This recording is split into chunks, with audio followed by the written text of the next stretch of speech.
उत्तर प्रदेश के जनपद शाहजहांपुर के थाना खुटहर क्षेत्र के गांव बेला में गन्ने के खेतों और बागों में कल शाम को कुछ नकाबपोश बदमाशों को देखा गया, जहां गांव में बदमाशों की देखे जाने से क्षेत्र में हड़कंप मच गया। ग्रामीणों द्वारा बदमाशों को देखे जाने के बाद से लोगों की रातों की नींद व दिन का चैन चला गया है। लोगों का कहना है कि अभी 2 दिन पूर्व पास के गांव खाड़ेपुर, नवदिया और सिंहपुर में बदमाशों ने घर में घुसकर महिलाओं और बच्चों को निशाना बनाया था। साथ ही सिंहपुर गांव में एक फार्मर के यहाँ लाखों की डकैती डाली गई, लेकिन अभी तक उसका कोई भी खुलासा नहीं हुआ है, जबकि आसपास के क्षेत्रों में लगातार बदमाश देखे जाने की सूचनाएं आ रही हैं और पुलिस हाथ पे हाथ धरे बैठी हुई है। बदमाशों के लगातार गांव के अंदर देखे जाने के बाद गांव की महिलाएं और ग्रामीण बहुत ही डरे हुए हैं। बदमाश होने की आहट पर गांव वाले सैकड़ों ग्रामीणों के साथ चीखते चिल्लाते हुए गांव की रखवाली कर रहे हैं। ग्रामीणों के शोर मचाने पर गांव के ग्रामीण सैकड़ों की संख्या में एकत्र होकर लाठी डंडों असलाह लेकर मौके पर पहुंच जाते और गांव से सटे बागों, गन्ने के खेतों में तलाशी शुरू कर देते। लेकिन बदमाश इतने शातिर हैं कि वह ऐसी वेशभूषा रखकर निकलते हैं कि पकड़ में ही नहीं आते। ग्रामीणों द्वारा काफ़ी देर तक गन्ने के खेत में छानबीन करने के बाद भी ग्रामीणों के हाथ निराशा लगी।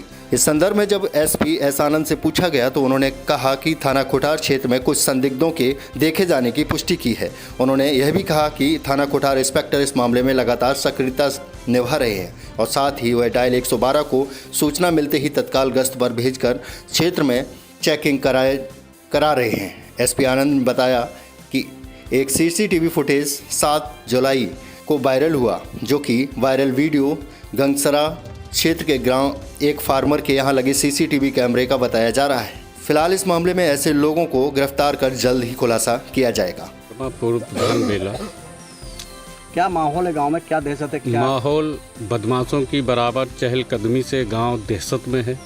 हम लोग रात भर पूरे गांव में ड्यूटी देते हैं, जिससे कि बदमाश अपने मंसूबों पर कामयाब नहीं हो पा रहे हैं। पुलिस प्रशासन से कोई प्रकार की मदद नहीं मिल पा रही है। हम लोगों को रात जब जगते हैं, बीमार भी लोग होने लगे हैं अब, क्योंकि आज 15 दिन हो गए हैं सबको जगते हुए गांव में। और हम लोगों के कुछ लाइसेंस गांव के प्रशासन के सानिध्य में जमा हैं। हम लोग को लाइसेंस दिलाए जाएं, क्योंकि आत्मरक्षा के लिए हम लोग गांव के किनारे रहते हैं। गांव के बिल्कुल लास्ट में हमारा घर है। चारों तरफ गांव के बाग हैं, जंगल एरिया है, बहुत दिक्कतें हैं यहाँ पर। और हम डीएम साहब से यही कहेंगे कि हम लोगों के लाइसेंस दिलाए जाएं और पुलिस प्रशासन से सहयोग दिलाया जाए हम लोगों को। सिंहपुर में उन्होंने डकैती डाली, 40-50 लाख की डकैती डाली हमारे यहाँ पड़ोस 8-10 किलोमीटर की दूरी पर। खाड़ेपुर जो पूरनपुर उसमें तहसील में लगता है, पास में ही है, वहाँ भी बदमाशों ने धावा बोला। हमीरपुर, नवदिया, नवाजपुर में गैस एजेंसी के पास धावा बोला, लेकिन आदमी सक्रियता के कारण अपने मंसूबों पर कामयाब नहीं हो पा रहे बदमाश।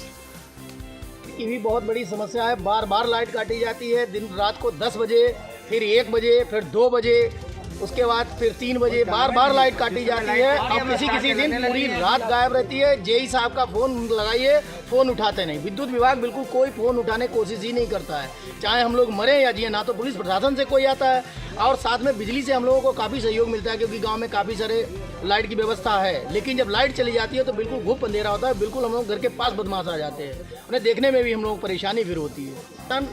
हमारा सब स्टेशन खुटहर आर्डर लगता है। कल रात को मैंने खुद लगाया था जेई साहब का नंबर अबाउट 10 बजे के करीब में, लेकिन उन्होंने फ़ोन नहीं उठाया हमारा। कुमार शुक्ला, हमारे गांव में इतनी दहशत है उनकी कि रात भर सोते नहीं। अब पुलिस प्रशासन से भी कहा गया, एसपी के पास ट्वीट किया, लेकिन कप्तान साहब से कोई रिस्पांस नहीं मिला। प्रशासन बिल्कुल पूरी तरह निष्क्रिय है हमारे यहाँ। हमारे पूर्व प्रधान श्यामपाल वर्मा जो हमारे पड़ोस में खड़े हैं, इनके नेतृत्व में हम लोग रात भर अपने आप खड़ंजों पर, रास्तों पर गाँव की गश्त लगाते हैं। उनकी दहशत के कारण जब भी थोड़ी सी आहट मिलती है, गांव वाले फायरिंग करते हैं, चिल्लाते हैं। क्यों शाम को ही वो आ जाते हैं, सुबह तक रहते हैं। कल रात को 2-3 बार उन्हें गांव पर धावा बोला। एक तो इस बाग, यहाँ सामने वाला जो है पीछे आपके बाग है, इसी बाग में थे। इस बाग से जब भगाए गए, उसके बाद करीब लगभग रात के 1 बजे ये जो कमलेश दादा बैठे हैं, इनके दरवाजे पर, इनकी गाड़ी के पास 2 आदमी देखे गए। काले कपड़ों में थे। फिर उन्हें वहाँ से जब भगाया खदेड़ा भगे, क्यों गांव की सक्रियता के कारण उनका बोर्ड नहीं घुस पा रहे हैं। केवल अब प्रशासन की किसी भी प्रकार की कोई मदद नहीं है हम लोगों को। ये 7 जुलाई को गंगसरा एक जगह है जहाँ पे एक मकान के बाहर से 6-7 लोग वहाँ से CCTV कैमरे में जाते हुए देखे गए। ये ज़रूर क्रिमिनल ट्राइब्स के प्रतीत होते हैं। यहाँ पे जितने भी ऐसे पॉकेट्स हैं जहाँ पे ऐसे लोग रहते हैं, उनकी बाकायदे डॉक्यूमेंटेशन है और हमारी सतत निगरानी भी है। और इस पर प्रयास किया जा रहा है कि ये जो भी लोग होंगे इनको आइडेंटिफाई करके इनके खिलाफ कार्रवाई हो। हम जो पड़ोसी ज़िले हैं उनसे भी हमारा समन्वय बना हुआ है और हम लोग जो भी इंटेलिजेंस है उसको शेयर कर रहे हैं और जल्द ही ये गिरफ्त में होंगे। सर, पहला गांव में काफ़ी लोगों ने कहा कि हमने खुद देखा हुआ है, वो लोग गांव के अंदर भी आए हैं, लेकिन किसी कारणवश ऐसा नहीं हो सका है। उसको पुलिस फोर्स की मांग कर रहे हैं, उसमें क्या कहना है? थाना खुटार में ऐसी बातें आई थी। थाना खुटार के जो SHO हैं उनके द्वारा लगातार गश्त इत्यादि किया जा रहा है और किसी भी सूचना पर तत्काल रिस्पांस दिया जा रहा है। 112 की गाड़ियाँ उस क्षेत्र में ज़्यादा अब डिप्लॉय की गई हैं और रात्रि का गश्त भी इंश्योर किया जा रहा है कि उन इलाकों में पर्याप्त और सतर्क निगरानी रखी जाए और बहुत जल्दी हम इस गैंग को वर्कआउट कर लेंगे। अभियान समाचार के लिए मोहम्मद सलीम की रिपोर्ट, शाहजहाँपुर।